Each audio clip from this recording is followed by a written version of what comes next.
Albert von Allman, a kind-hearted man in his mid-40s or mid-50s, was a sector guard on the Jungfrau Railway. On the noon of July 21st, Albert went through a gallery window on the face of the mountain to check on the climbers who had started climbing the north face of the Eiger over the weekend. Albert shouted to see if the climbers were okay, and to his satisfaction, they shouted back, "All's well." In response, Albert called back, "I'll brew you some hot tea," and went inside to prepare it. With the weather bad on the mountain's face, he thought hot tea would help the climbers as they neared the opening, which seemed close. 2 hours passed with no sign of them. Concerned, Albert went back outside and shouted again to check on the climbers. But this time he only heard one voice, a cry for help. It was the voice of one of the climbers, Toni Kurz.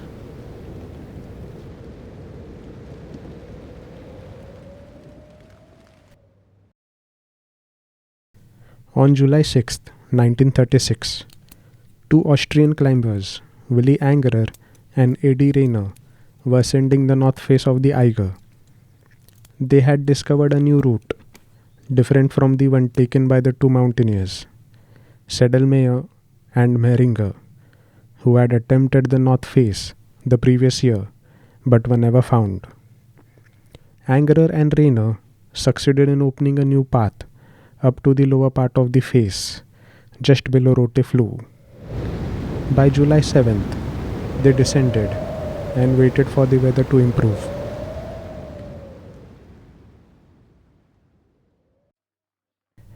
On July 17th, 1936, Bavarians Toni Kurz and Andreas Hinterstoisser arrived at the Kleinscheidegg station in Switzerland, where the north face of the Eiger is located. At that time, every mountaineer dreamed of being the first to summit the north face of the Eiger, as it was still unconquered. On July 18th, 1936, the four climbers began their ascent. Initially, they climbed in pairs, Angerer with Rainer and Hinterstoisser with Kurz. They reached the point where Angerer and Rainer had stopped on July 6th. Then they decided to join forces and attempt to summit the mountain together.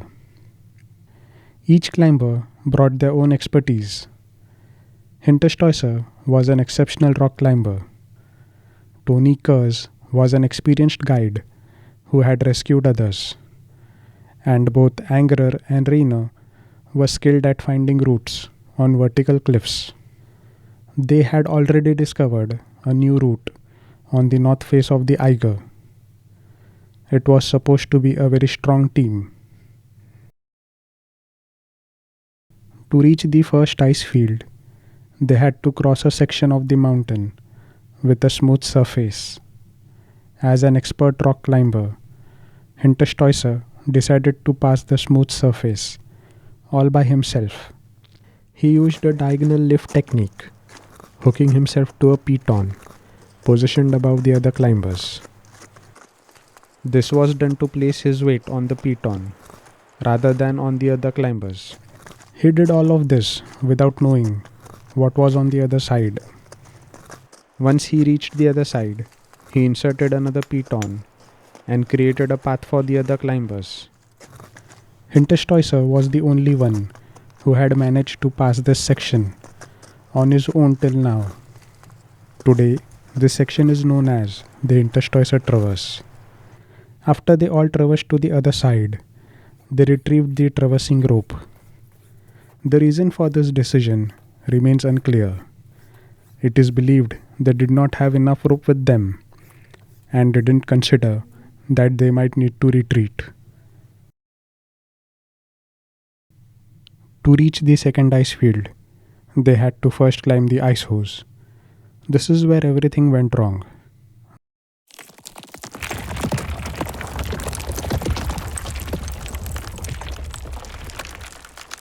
There was a sudden bombardment of stones, and Angerer was struck on the head by one of them. Because of this, Angerer and Rainer had to slow down, remaining motionless for some time. Meanwhile, Hinterstoisser and Kurz ascended at a good pace and reached a place safe from the stone bombardment. They then sent a rope down to Angerer, which helped him climb towards them, and Rainer followed without the rope. They had reached more than halfway up the face of the mountain, which was highly incredible. Now, by the end of the day, they decided to bivouac that night on the rocks above Rotiflu. On the morning of Sunday, July 19th, 1936, around 7 am, the weather was neither fine nor definitely bad. In the context of Eiger, the conditions were bearable, and the four men began their ascent towards the third ice field. They were moving much more slowly than the previous day, perhaps due to the exhaustion or Angerer slowing them down. But one thing was clear: the four men were united. Kurz and Hinterstoisser, who were leading the climb, would never have left Angerer and Rainer behind. By the end of the day, they reached the third ice field, just below the bivouac that had proved fatal to Sedlmayr and Mehringer, called the Death Bivouac. For the second time, they decided to spend the night in the open, in a tiny space with barely any room to sit. On Monday, July 20th, Kurz and Hinterstoisser began climbing the steep ice slope leading to the Death Bivouac. After half an hour, they stopped, realizing that Angerer and Rainer were not following them. It was at this point they understood they needed to turn back, as Angerer was no longer in a condition to climb any further. Kurz and Hinterstoisser descended back to the spot where they had rested the night before and waited for some time. Then they all began the descent together. Nobody knows what they said to each other, but it was clear that the life of a human being was more important than the mere ascent of the mountain. They crossed the great slope of the second ice field comparatively quickly, but the descent of the ice hose to the first ice field took several hours to accomplish. They decided to camp for a third night, having only managed to descend about 1,000 feet during the entire day, with 3,000 feet still to go.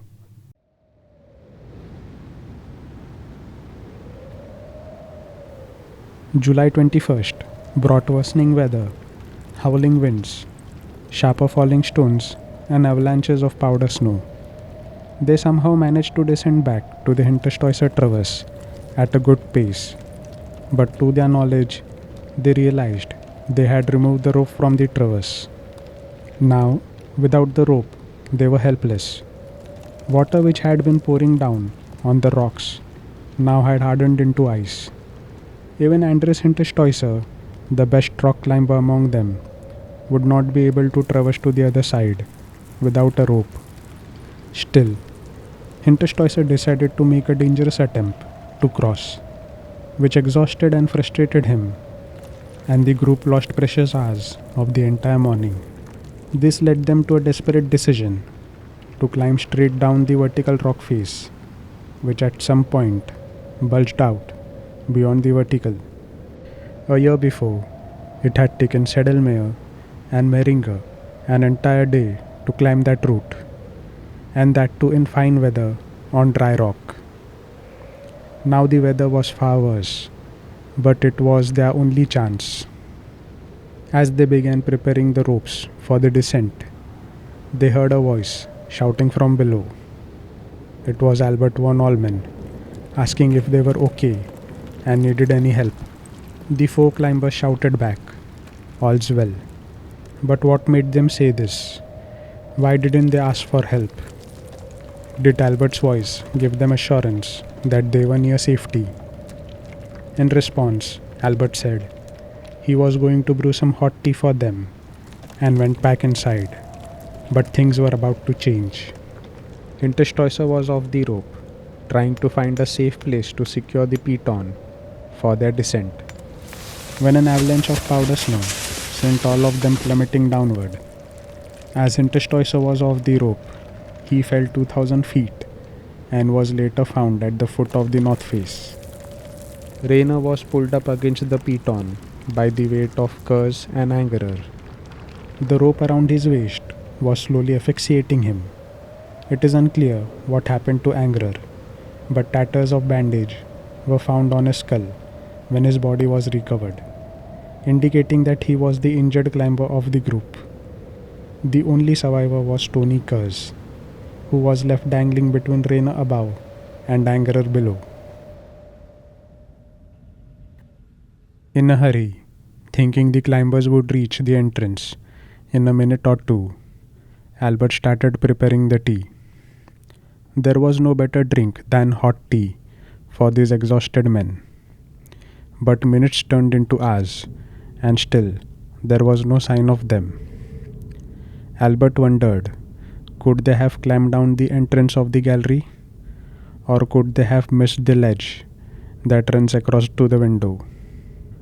Worried, Albert went outside the gallery window to check on the climbers. When he shouted, there was only one response, Kurz's desperate cry for help. Albert replied that he will call for help and rushed to the gallery window to make a call. He contacted the Eiger glacier station and reported a disaster on the face with only one survivor, and asked if there were any guides. To his luck, there were three: Hans Schluneger, Christian Ruby, and Adolf Ruby. It was now up to the guides to decide if they wanted to rescue the survivor. Considering the risk associated with the sport, the chief guide of Grindelwald had clearly stated that with the risk that the mountaineers are taking to climb the north face of the Eiger, it is unreasonable to expect the guides to rescue them in extreme conditions to avoid any further accident on the face.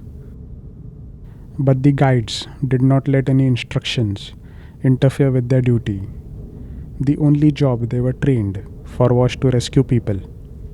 When the guides stepped onto the face through the gallery window, the weather was very bad, but they somehow traversed diagonally upward on the slippery ledges until they reached a point about 300 feet below, where Toni Kurz was hanging from the rope. When Toni realized that the guides had come to help him, he instructed them to rescue him from above, where they had left some pitons along the way. But it was impossible for the guides, as the weather was terrible, with a layer of ice on the rocks. But Toni persisted, insisting it was the only way they could rescue him. The day was nearing its end, and the guides had to hurry back safely to the gallery window before dark. They urged Toni to hold on for the night and promised to return first thing in the morning.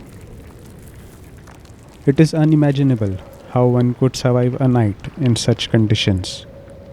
But desperate and in agony, he survived the night, swinging in his harness.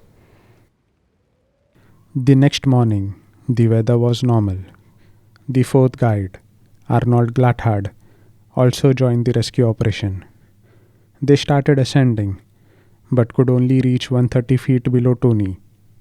To rescue him, the guides first started throwing ropes towards him, but in all attempts, they failed. Now the only plan left was to ask Toni to cut Angerer off the rope, climb up towards Rainer, and cut the rope above, which was frozen stiff. Now he had a difficult task of untwisting the rope with only one hand, as his other hand was frostbitten.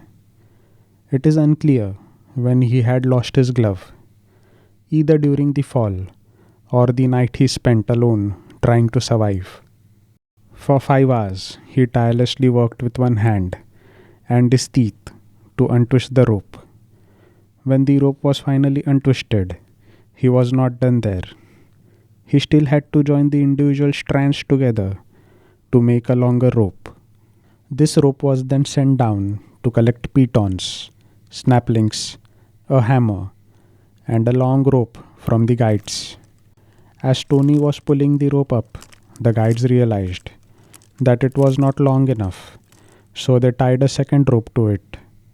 After an hour, Toni began roping down at a very slow pace, sitting in a sling attached to a rope by a snapling. Now the guides could see his legs dangling. Everything seemed so perfect that at any moment Toni will be rescued. The guides were all prepared. Inch by inch, he was drawing closer to the guides until a problem struck. The knot formed by attaching the second rope jammed in the snapling. The knot was too thick and Toni could not force it through. Despite his immense effort, using his right arm and teeth to try to push the knot through the snapling, he was now extremely exhausted. The guides below, who could hear him groaning and struggling for his life, started cheering him on, urging him to make one last try. But despite his determination, he eventually had to concede defeat. Toni Kurz uttered his final words, "I am finished," and on July 22nd, 1936, he passed away in the presence of those who had tried so valiantly to save him. Kurz and Hinterstoisser had travelled a long way from Bavaria to Grindelwald on their bicycle, around 600 to 700 kilometers, with one goal in their mind: to conquer the north face of the Eiger. Angerer, Rainer, Kurz, and Hinterstoisser could have been the first to summit the north face easily